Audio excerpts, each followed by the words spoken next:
Всем привет!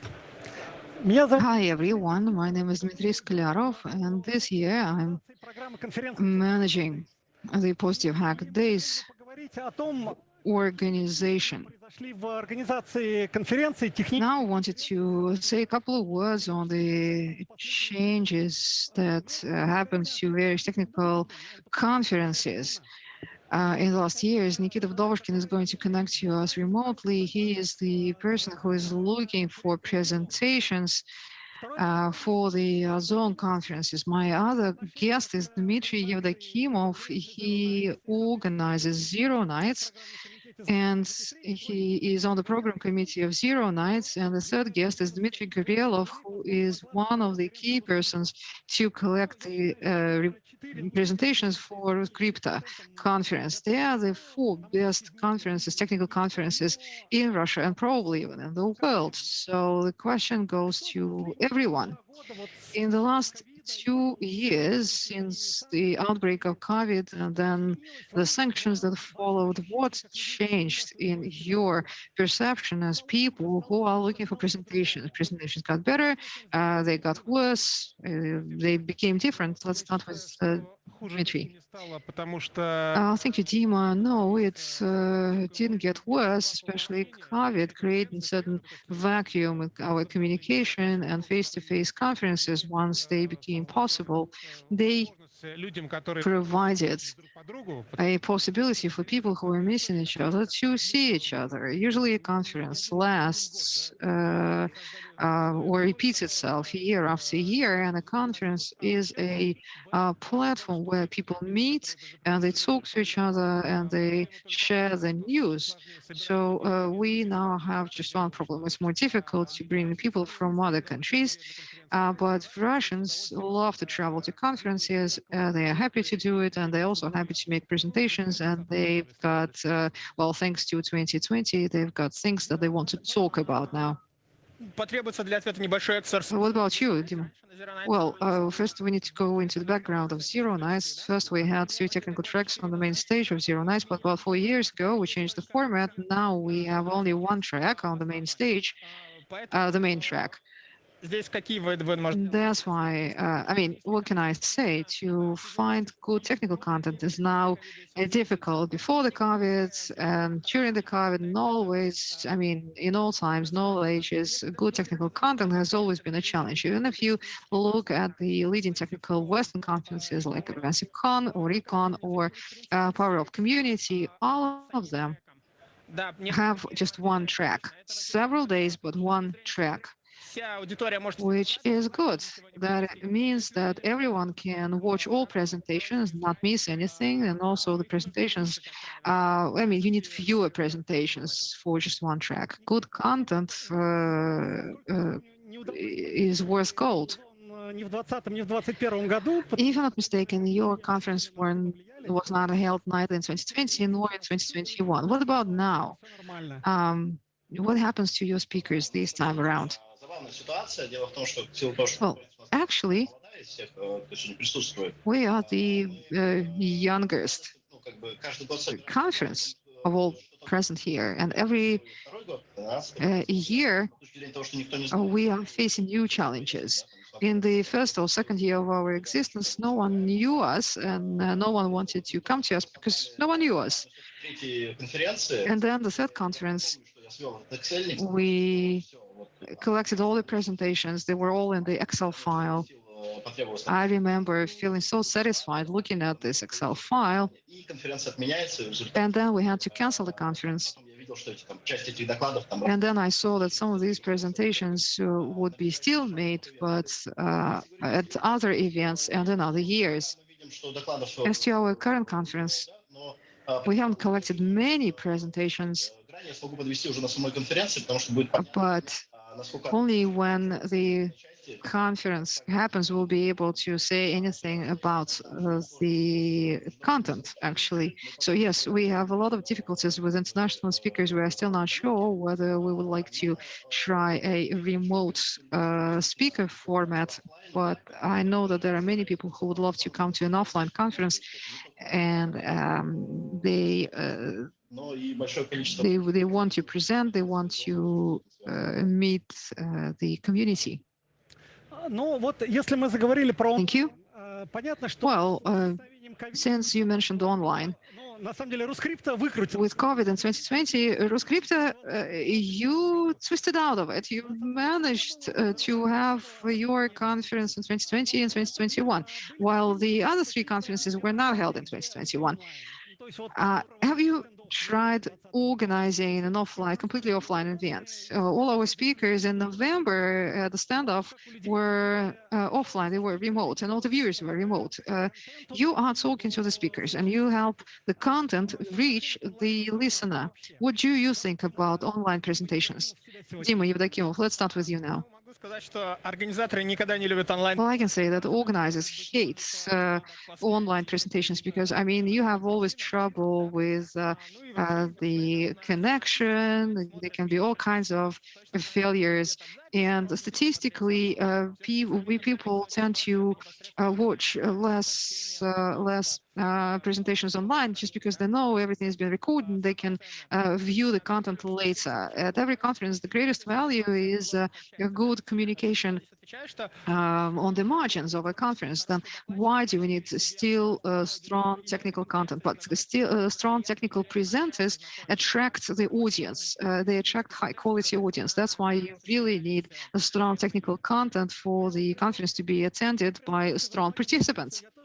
Well, that's exactly how I think. I also believe that if you have very good speakers on the site, not on the list, but on the site, is a great driver for the growth of the community. People will come to the community, they will come to the industry, they will develop the industry. So that's why I don't like online presentations, not as an organizer, nor as a speaker myself. When you speak online, it's a completely different feeling. When you talk to a camera, to a screen, you do not feel any vibrations from the audience. Dima, what do you think about online presentations?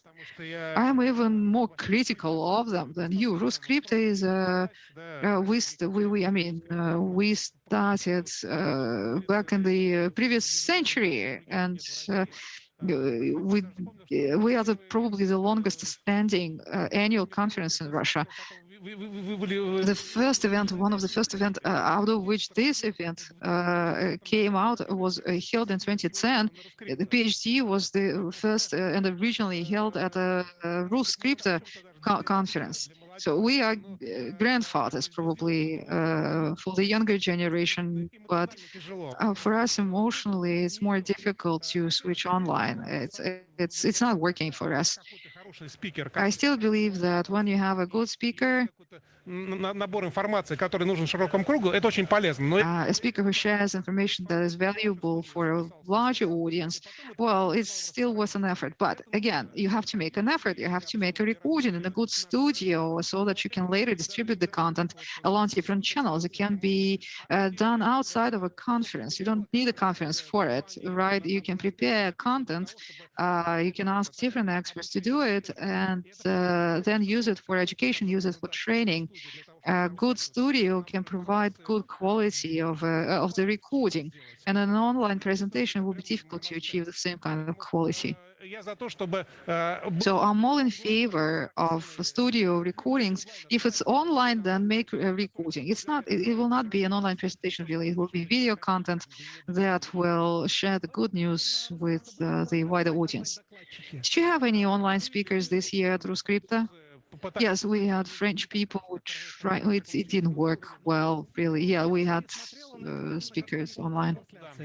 So you had the audience in the room and the screen in the room. We thought about this format and then we decided against it. We thought it was not comfortable for the viewer. What sense does it make for the participant to come to a room if you can stay at home and pour yourself a glass of wine and watch the video recording? Well, in our case, it was not possible. It was an online-offline event.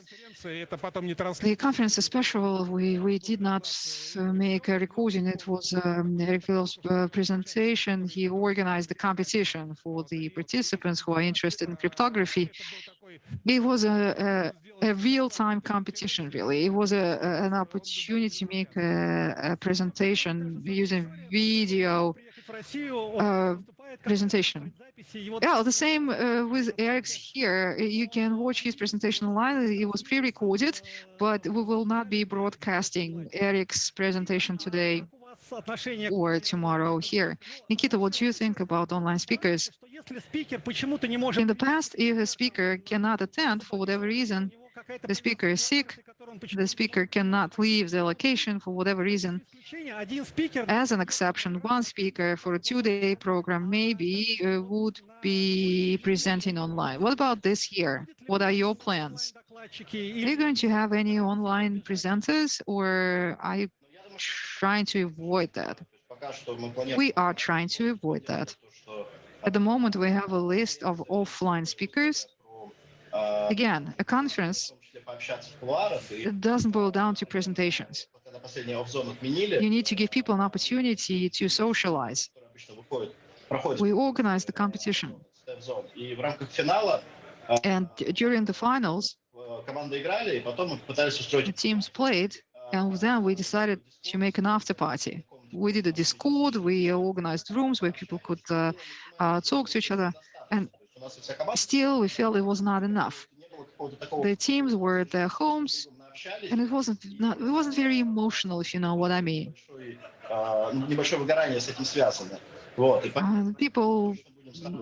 People were feeling kind of burnt out, if you know what I mean.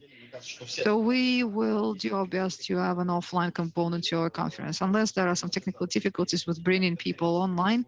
I mean, people couldn't travel or whatever, then of course we will make a backup and we will let people speak online, but we are aiming for an offline conference. Right, thank you. And now to go back to the biggest current problem for the Russian conferences, foreign speakers. Foreign speakers on the Russian stage. We have always been inviting foreign speakers. It's wonderful when people from other countries can come. You can showcase your content, they bring their content. But then COVID hit, then it was difficult to fly, and now people are afraid of coming for political reasons. The employers are not letting people travel to Russia. Some other people are just afraid of traveling inside Russia and do not want to come. How much will conferences lose since we started to lose foreign speakers? We are going to lose a lot. Today, I was looking at our program and I saw that we didn't have any foreign names. And I know that in your program, you do not have many foreign names or any foreign names. There are countries that are still traveling to Russia, like in Asia. Let's rely on them, I guess. And actually, one other thing about online, COVID accelerated certain processes.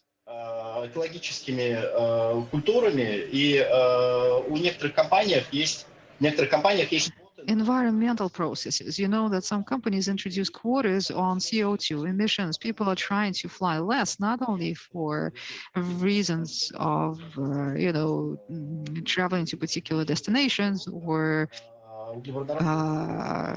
being infected with COVID, but there are also environmental concerns that stop people from traveling. Okay, got it. Dima, how many foreign speakers did you have in earlier years, and how many do you have now at Ruscripta? Well, there aren't that many encryption specialists who are friends with the Russian market. Well, usually the French. In good old days, we also had the Chinese, but they would never speak. They would come, but they would never speak in the good old days. But in recent years, mostly we had speakers from the CIS because our conference is so special, so specialized.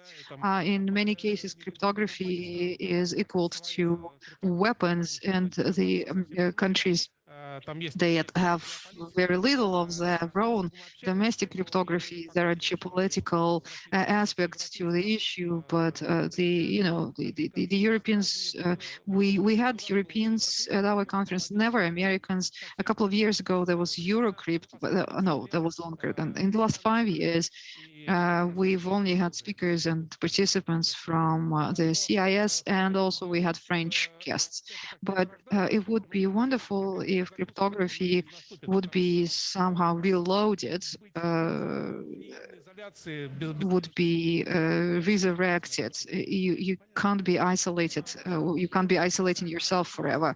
It's a dead end. We had about 70% of all the speakers at our first conference from foreign lands. We have always tried to make sure that we would have more Russian speakers as well. We wanted to have more researchers in Russia.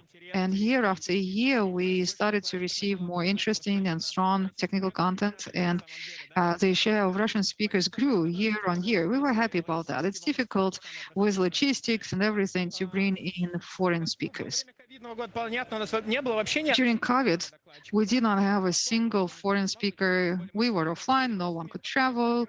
We postponed the date several times. We planned to have international speakers, but then they couldn't come, and then we decided against online. I agree with my colleagues that isolation is a bad thing, and usually you would like to see another person's perspective. You want to see the perspective of other specialists. Offline communication, you learn a lot during offline. Well, I hope it will not last. And I know that our conference has a good reputation in the world. Russian engineers have always been valued internationally. They too want to exchange their experience. Not like they come here and only give off their experience. They learn as well. And we always invite translators. They support our conferences. Okay, we only have a couple of minutes left. So it means 30 seconds per each of you, per each speaker. Is content hunger is what lies ahead? No, I don't think so.